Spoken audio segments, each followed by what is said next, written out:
Bienvenue à tous les pasteurs, séminaristes et fidèles présents à cette conférence en ligne de Nouveau Ciel Nouvelle Terre Shincheonji intitulée « Témoignages sur les paraboles et la réalité des secrets du royaume des cieux ».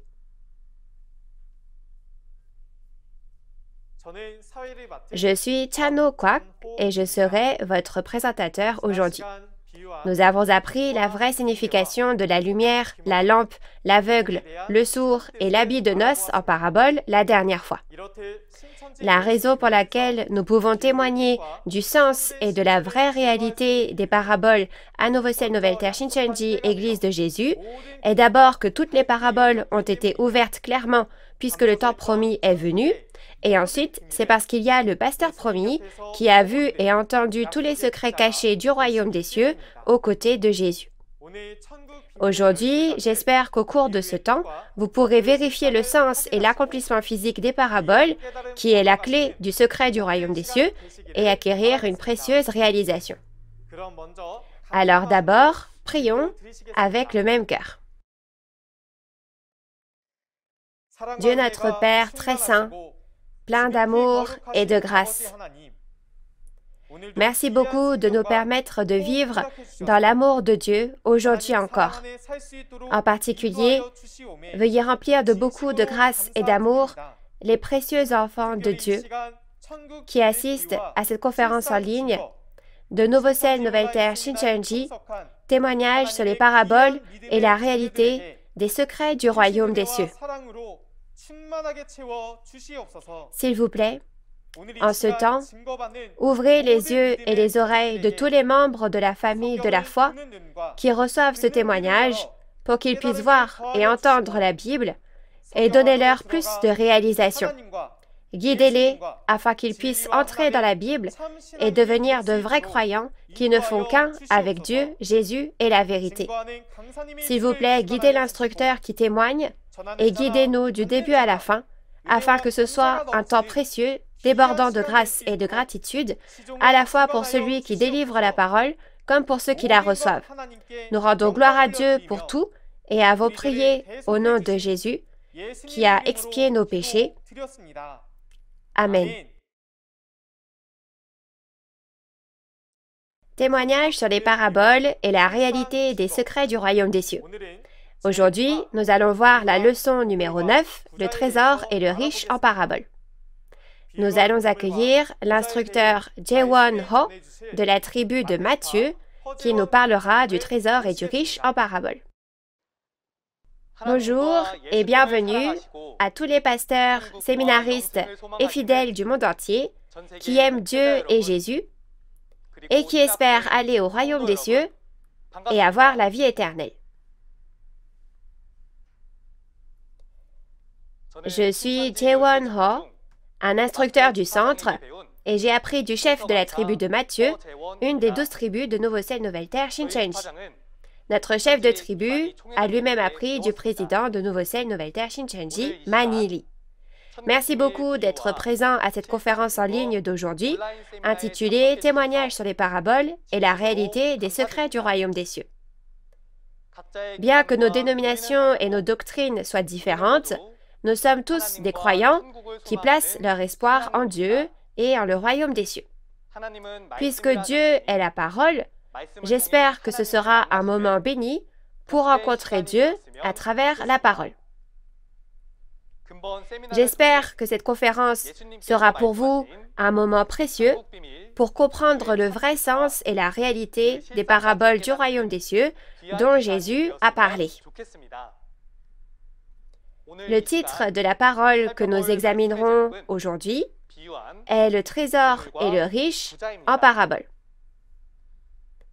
Je pense que les pasteurs connaissent également cette parole.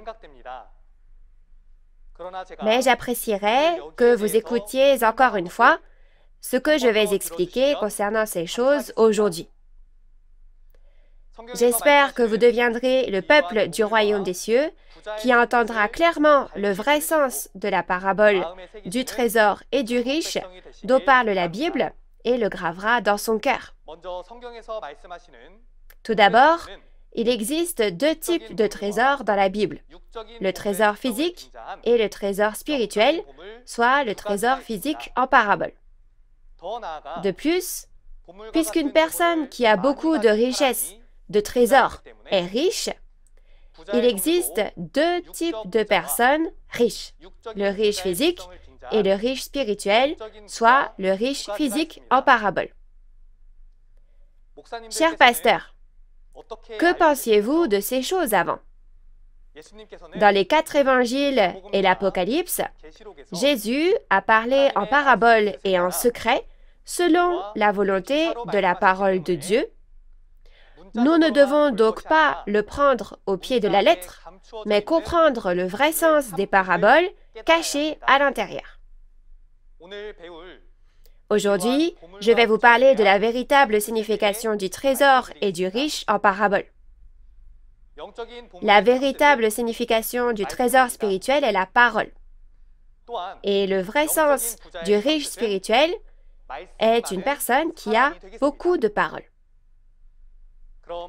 Voyons donc d'où viennent ces véritables significations à travers les paroles de la Bible, une par une. Lisons tous ensemble le verset concernant cette parabole, Apocalypse 3, 17 à 18. Parce que tu dis, je suis riche, je me suis enrichi, et je n'ai besoin de rien. Et parce que tu ne sais pas que tu es malheureux, misérable, pauvre, aveugle et nu, je te conseille d'acheter de moi de l'or éprouvé par le feu, afin que tu deviennes riche, et des vêtements blancs, afin que tu sois vêtu, et que la honte de ta nudité ne paraisse pas, et un collier pour oindre tes yeux, afin que tu vois. Vous avez bien lu? En lisant les paroles de la référence principale, on voit que l'ange, c'est-à-dire le messager de l'église de Laodicée, un des messagers de cette église de la référence, a dit « Je suis riche et je n'ai besoin de rien ». Alors, puisque ce messager se dit riche, quel genre de riche est-il? Oui, il est soi-disant riche, n'est-ce pas? Mais l'important est que le messager de l'église de Laodicée que Jésus voit n'est pas riche, mais pauvre. Et il lui dit, achète de l'or éprouvé par le feu, afin que tu deviennes riche. Si le messager de Laodicée avait réellement été pauvre, aveugle et nu, il aurait forcément su qu'il était pauvre, aveugle et nu. Ce verset ne fait donc pas référence à un riche physique, mais au riche spirituel, le riche en parabole dans les prophéties. L'or nécessaire pour être le riche dont parle Jésus est donc aussi de l'or spirituel. Puisque l'or spirituel est un trésor, jetons un coup d'œil au trésor en parabole. Afin de comprendre la véritable signification du trésor en parabole, nous allons nous intéresser aux caractéristiques du trésor physique.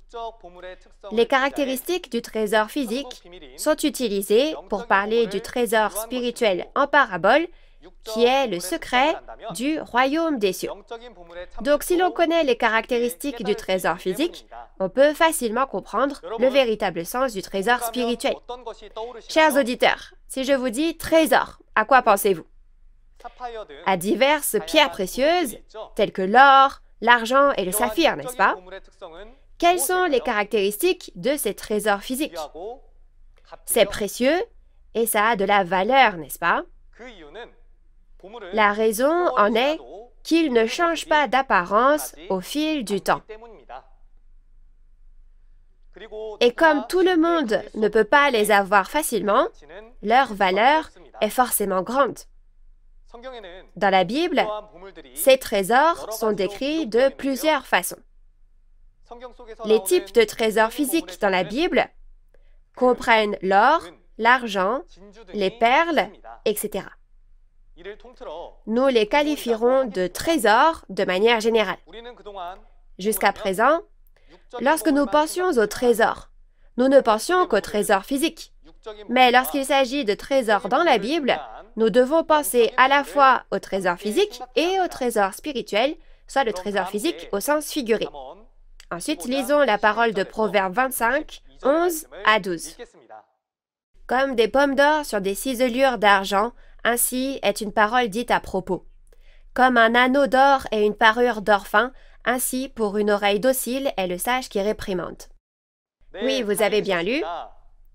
Il est dit que la parole dite à propos est comme des pommes d'or sur des ciselures d'argent, et que la réprimande du sage est comme un anneau d'or et une parure d'or fin pour ceux qui l'écoutent et la suivent. Cela ne fait pas référence à l'or physique réel, mais le trésor qu'est l'or ici sert à désigner la parole par comparaison. La parole dite à propos et la réprimande du sage se réfèrent toutes deux à la parole de Dieu qui ne change pas comme l'or. Comme c'est une parole très précieuse et qui ne change pas, cette parole est semblable à de l'or. Les paroles des hommes peuvent changer, mais la parole de vérité de Dieu, elle, ne change jamais comme l'or.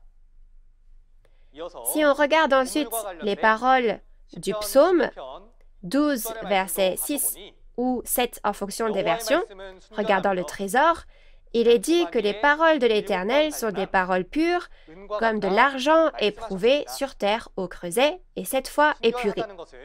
Être pur signifie être propre et sans mélange. La parole de Dieu est donc pure et sans mélange. C'est pourquoi il est dit que c'est comme de l'argent éprouvé sur terre au creuset et 7 fois épuré. N'est-ce pas exempt d'impureté si c'est trempé 7 fois dans un creuset de terre? De cette façon, l'argent qui a été raffiné 7 fois est aussi une sorte de trésor et sa véritable signification est la parole. Dans notre vie quotidienne aussi, nous appelons la personne ou la chose que nous aimons mon trésor, n'est-ce pas? De cette façon, non seulement la parole de vérité que Dieu considère précieuse, mais aussi la personne qui a la parole de vérité sont considérées comme un trésor. De cette façon, comme nous le voyons dans Lamentation 4, verset 2, les fils de Sion sont considérés comme précieux. Et la valeur de ces précieux fils de Sion est égale à celle de l'or fin. Qui sont les fils de Sion dont on parle ici? Cela fait référence au peuple de Dieu et non aux païens. Le peuple de Dieu se distingue de nombreuses autres nations et ce sont aussi ceux qui ont reçu la parole de Dieu. Il a dit que ceux qui possèdent la parole de Dieu sont comme l'or fin. Et Jésus est aussi qualifié de pierre précieuse. Nous allons lire la parole de 1 Pierre 2, versets 4 à 5. Approchez-vous de lui, pierre vivante, rejetée par les hommes, mais choisie et précieuse devant Dieu. Et vous-même, comme des pierres vivantes, édifiez-vous pour former une maison spirituelle, un saint sacerdoce, afin d'offrir des victimes spirituelles agréables à Dieu par Jésus-Christ. Oui, vous avez bien lu. Il est dit que Jésus est une pierre vivante et précieuse. Une pierre précieuse vivante, soit une pierre qui a de la valeur, n'est-ce pas? Mais il est dit, vous-même, comme des pierres vivantes, édifiez-vous pour former une maison spirituelle. Donc, Jésus n'est pas la seule pierre précieuse, mais les 12 disciples de Jésus sont aussi 12 pierres précieuses. En résumé, ce que je viens de dire est la véritable signification du trésor spirituel. De plus, nous pouvons voir que la personne qui a la parole est aussi un trésor. Ainsi, on peut savoir que les fidèles qui ont la parole de Dieu sont aussi précieux qu'un trésor. Donc, chers pasteurs, séminaristes et fidèles, j'espère qu'à travers ce temps de conférence, nous aussi, nous serons remplis de la parole de Dieu et deviendrons le trésor de Dieu. Ensuite, lisons les paroles de Matthieu 25, 14 à 15, concernant le trésor. Il en sera comme d'un homme qui, partant pour un voyage, appela ses serviteurs et leur remit ses biens. Il donna 5 talents à l'un, 2 à l'autre, et 1 au troisième, à chacun selon sa capacité, et il partit. Vous avez bien lu? On parle ici du royaume des cieux en parabole. D'abord, quelqu'un, le maître, apparaît. Il doit partir en voyage dans un autre pays. Alors, il appelle ses serviteurs et après leur avoir laissé ses biens et être parti, il revient. Alors, qui est ce maître? C'est Jésus, n'est-ce pas? Jésus a promis qu'il reviendrait après être allé préparer une place. Donc, cela fait référence à Jésus qui revient comme promis. Jésus confie de l'or à chacun de ses serviteurs selon leur capacité. Que pensiez-vous qu'étaient les talents d'or mentionnés ici? Beaucoup de gens pensaient que ces talents représentaient le talent physique, soit nos facultés. Mais le talent est en réalité une unité de mesure pour compter la quantité d'or et d'argent, tout comme on dit 1 once, 2 onces ou 3 onces d'or. En d'autres termes, ce qui a été donné aux serviteurs n'était pas un talent au sens de faculté physique, mais de l'or. Jésus a donné à chacun de ses serviteurs respectivement 5 talents d'or, 2 talents d'or et 1 talent d'or. Les serviteurs ayant reçu 5 talents d'or et 2 talents d'or sont allés immédiatement faire du commerce et ont fait autant de profit qu'ils avaient reçu de talents d'or. Mais celui qui avait reçu un seul talent a creusé la terre et y a caché l'argent de son maître. Et Jésus qui revient fait le compte des talents d'or qu'il leur avait confiés. Ceux qui ont reçu 5 et 2 talents sont allés tout de suite faire du commerce et du profit, donc il les complimente en leur disant qu'ils ont bien fait.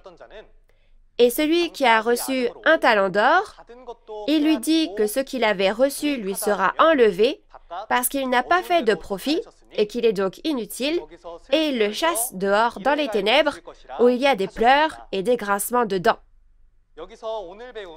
L'or est l'un des types de trésors que nous avons appris aujourd'hui. Alors, vous tous qui écoutez ceci, est-ce que le talent d'or que Jésus le Maître a donné à chacun de ses serviteurs était de l'or véritable? Il ne leur a pas donné de l'or physique, mais de l'or spirituel, c'est-à-dire la parole. Alors, les serviteurs, avec cette parole comme de l'or, même si chacun en a une quantité différente, doivent faire de leur mieux pour faire du commerce et du profit. Puisque l'or mentionné ici est la parole, faire du commerce signifie ici l'évangélisation, le fait de prêcher la parole. Chers pasteurs, séminaristes et fidèles du monde entier, j'espère que vous graverez bien dans votre cœur les paroles de cette conférence que vous écoutez et que vous ferez de votre mieux pour partager la vérité que vous avez reçue de Jésus afin que nous puissions tous ensemble participer au salut. Nous avons vu le trésor en parabole. Ainsi, comme dans Apocalypse 3, versets 17 à 18, qui est le verset sur la parabole d'aujourd'hui, l'or que Jésus a dit au messager de l'église de Laodicée d'acheter, l'or éprouvé par le feu, n'est pas de l'or véritable, mais de l'or spirituel, c'est-à-dire qu'il lui dit de se remplir de la parole. Examinons maintenant les différents types de trésors spirituels. Il existe deux sortes de trésors spirituels. L'un est le trésor de Dieu et l'autre est le trésor de Satan. Le trésor de Dieu est la parole de vérité, mais le trésor de Satan est un faux trésor et fait référence à la fausse vérité. Dans Apocalypse 17, versets 4 à 5, il est dit que la prostituée de Babylone est parée d'or, de pierres précieuses et de perles. Cette prostituée est un faux pasteur qui reçoit la semence de Satan, qui est la fausse vérité, et est avec Satan. Il est dit que c'est un faux pasteur qui s'est orné de toutes sortes de fausses vérités, ce qui est comparé au fait d'être orné d'or, de pierres précieuses et de perles. En d'autres termes, l'or, les pierres précieuses et les perles que la prostituée possède sont les trésors de Satan et représentent la fausse vérité. Les trésors de Satan sont également décrits dans Apocalypse 18, verset 12. Il y a de l'or, de l'argent, des pierres précieuses, des perles, etc., qui appartiennent à Babylone, la demeure des démons. Encore une fois, ce ne sont pas de vrais trésors, mais cela fait référence à la fausse vérité. En voyant cela, j'espère que nous nous remplirons de la parole de Dieu, qui est la vraie vérité, et non de la fausse vérité, qui est le trésor de Satan, et deviendront le trésor de Dieu. De cette façon, nous avons vu le trésor de Satan. La raison pour laquelle nous pouvons comprendre les trésors dont on parle en parabole est que leur accomplissement physique est apparu.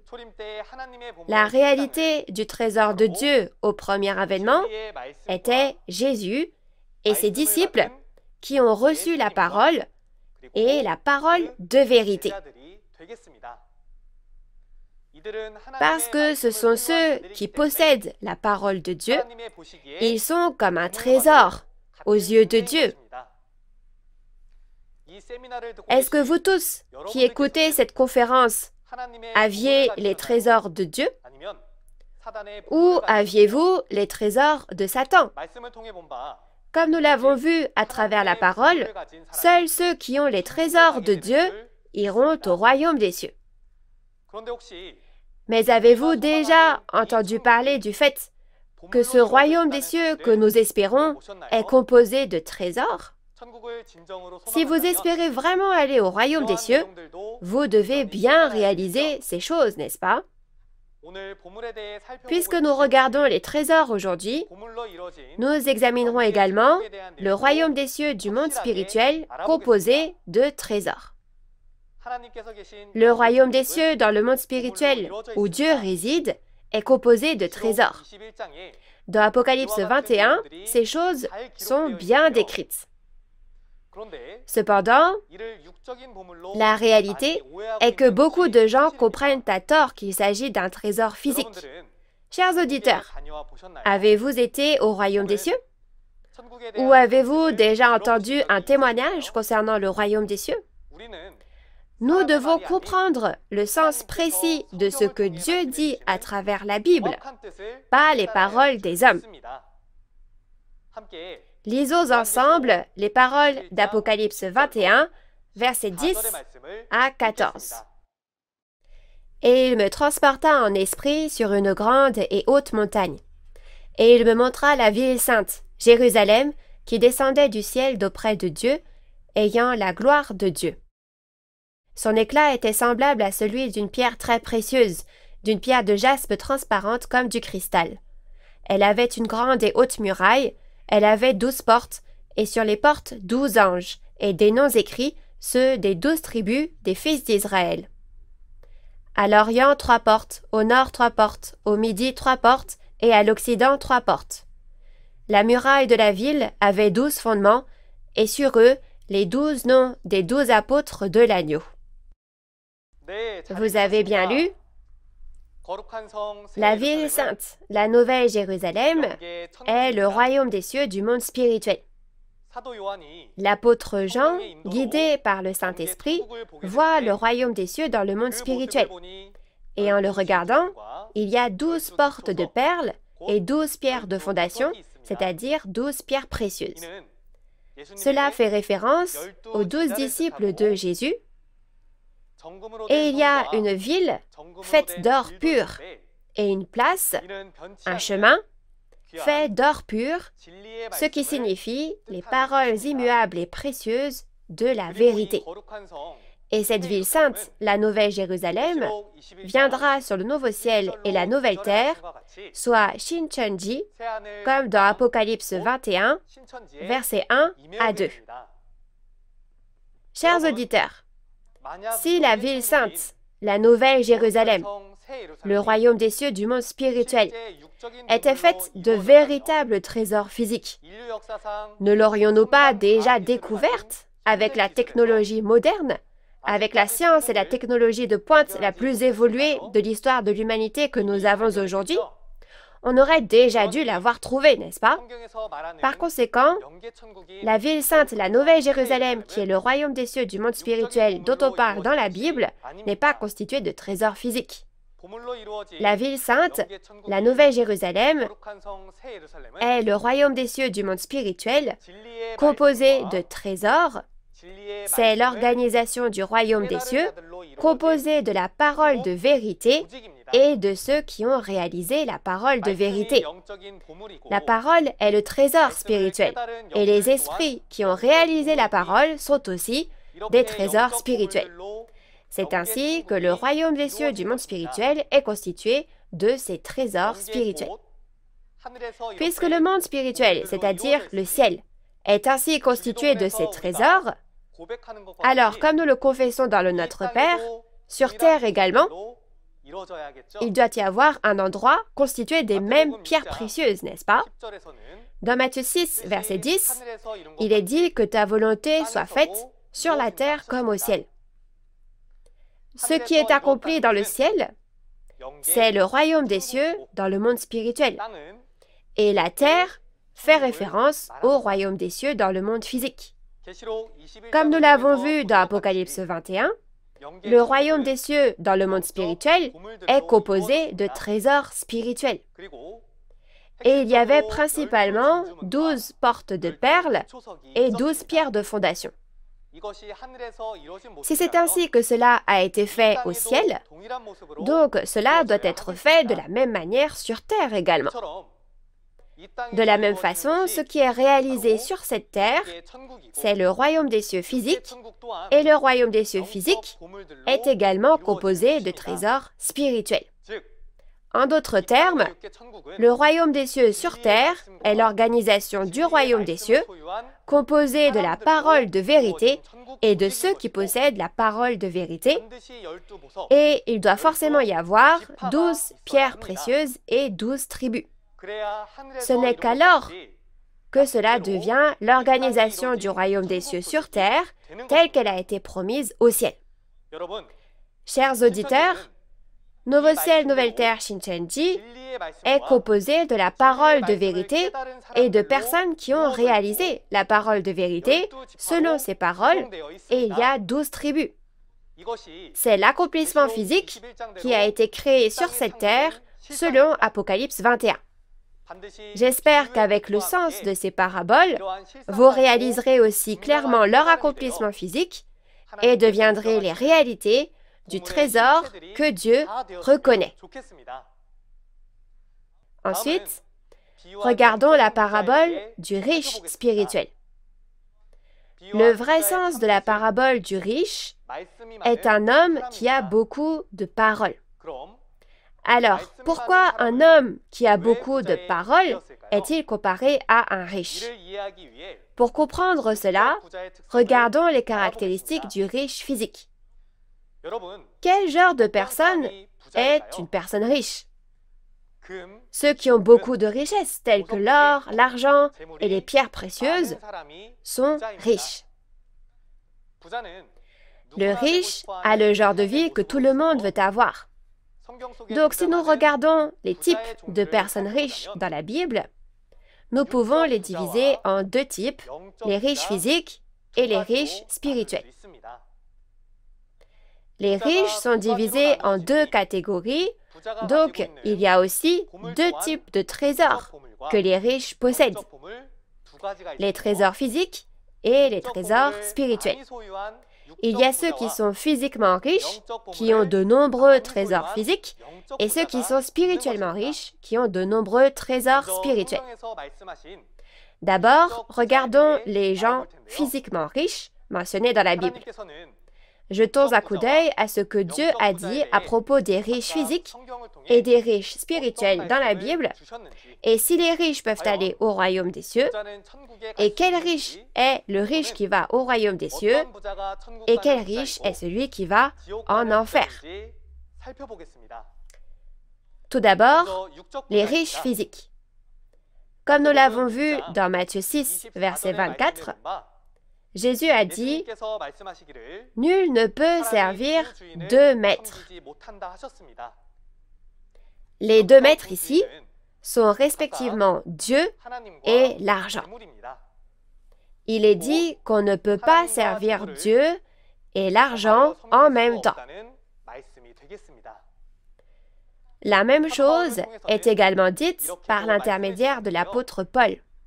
Dans 1 Timothée 6, verset 10, il est dit que l'amour de l'argent est la racine de tous les maux. C'est pourquoi ceux qui aiment l'argent sont trompés et s'égarent de la foi et finissent par beaucoup s'inquiéter et s'infligent eux-mêmes des tourments.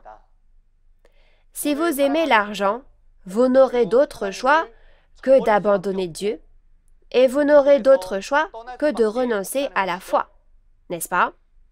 C'est pourquoi Jésus a dit qu'il est difficile pour un riche d'entrer au royaume des cieux, et il a utilisé la parabole selon laquelle il est plus facile pour un chameau de passer par le trou d'une aiguille que pour un riche d'entrer au royaume des cieux. Cela ne veut pas dire que les riches ne peuvent pas aller au royaume des cieux, mais c'est un enseignement selon lequel, pour aller au royaume des cieux, nous devons abandonner notre amour pour les choses matérielles.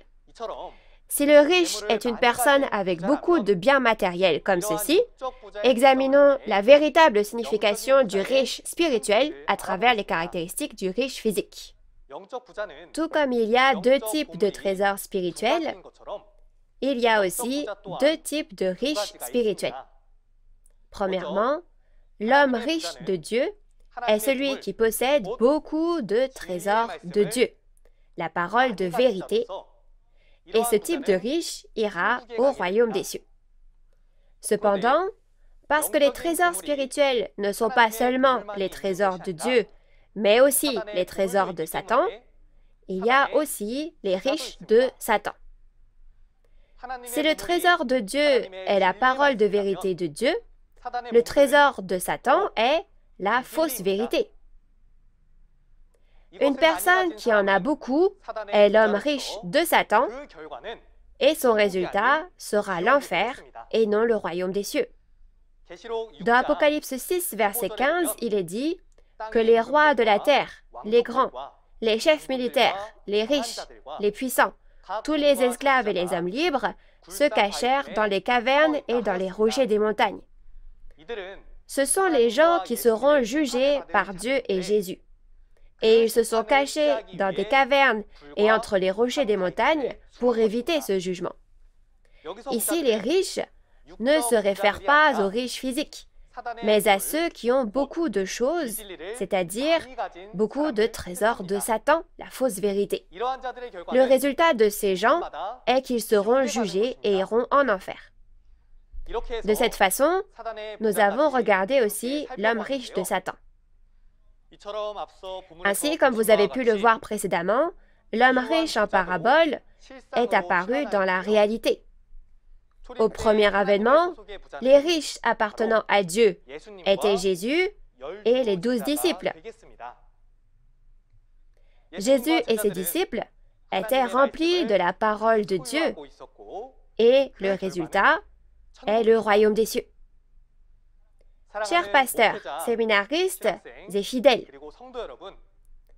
en utilisant la Bible comme un miroir, nous devons regarder si nous sommes les riches de Dieu ou les riches de Satan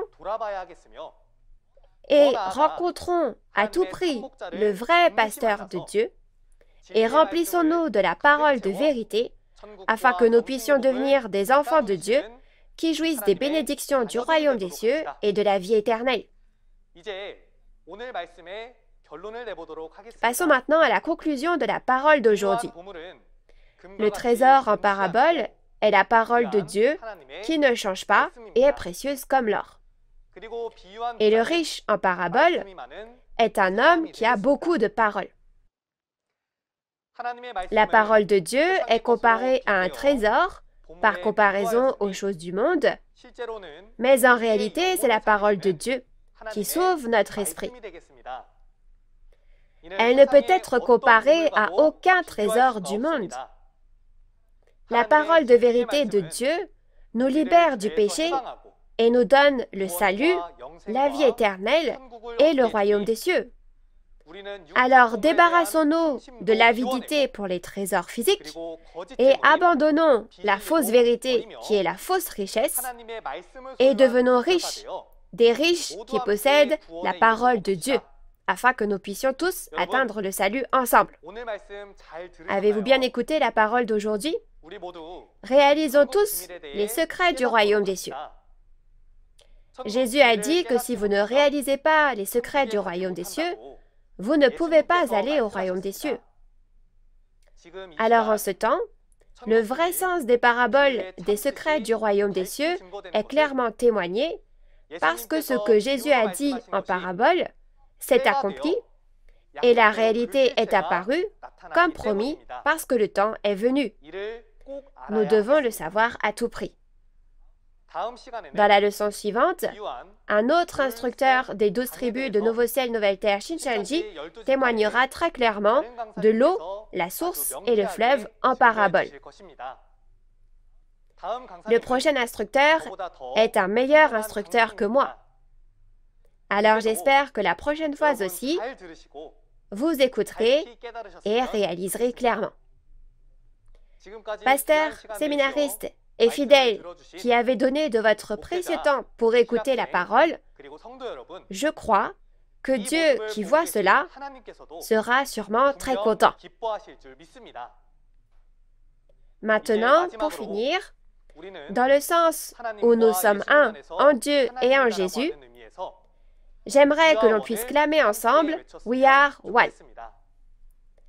Quand je dirai « We are one », veuillez lever le doigt et le clamer ensemble.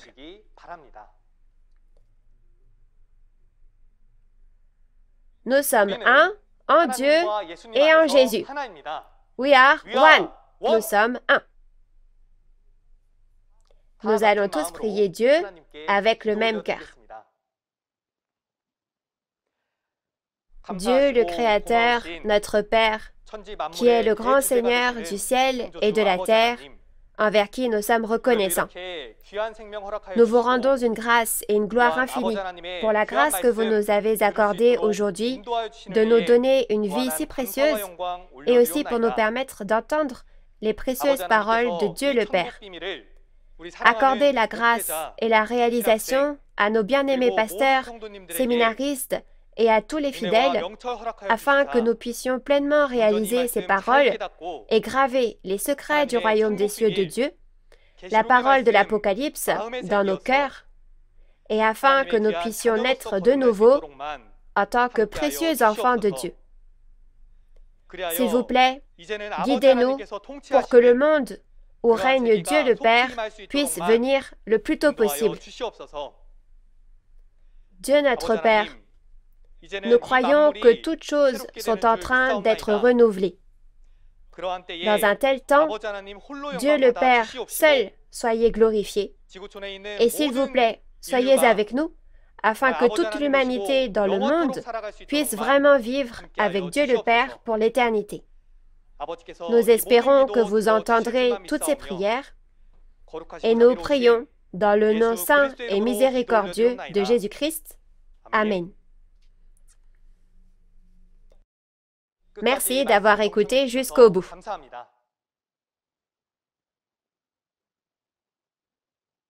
À moins que vous ne naissiez d'eau et d'Esprit Saint, Jésus dit que vous ne pouvez pas entrer au royaume des cieux, le royaume de Dieu, le royaume des cieux.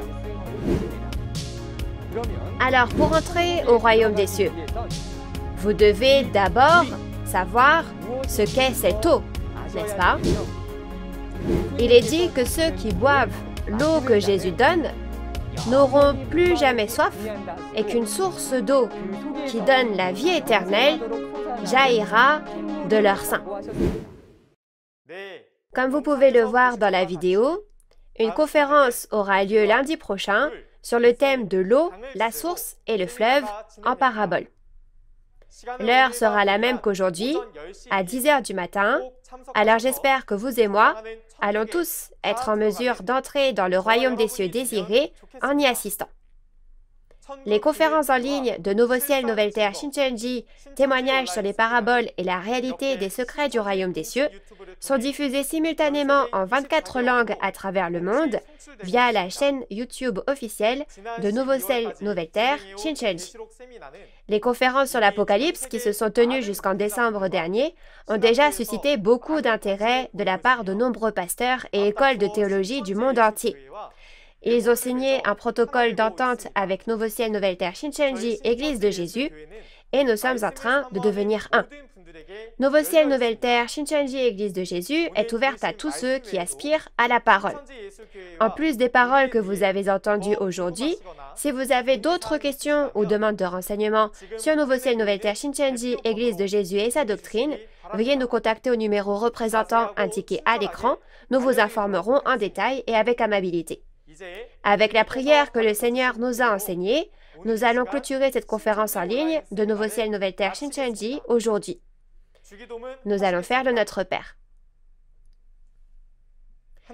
Notre Père, qui es aux cieux, que ton nom soit sanctifié, que ton règne vienne, que ta volonté soit faite sur la terre comme au ciel. Donne-nous aujourd'hui notre pain de ce jour. Pardonne-nous nos offenses, comme nous pardonnons aussi à ceux qui nous ont offensés. Et ne nous laisse pas entrer en tentation, mais délivre-nous du mal, car c'est à toi qu'appartiennent le règne, la puissance et la gloire pour les siècles des siècles. Amen. Je remercie sincèrement la famille de Dieu d'avoir été avec nous.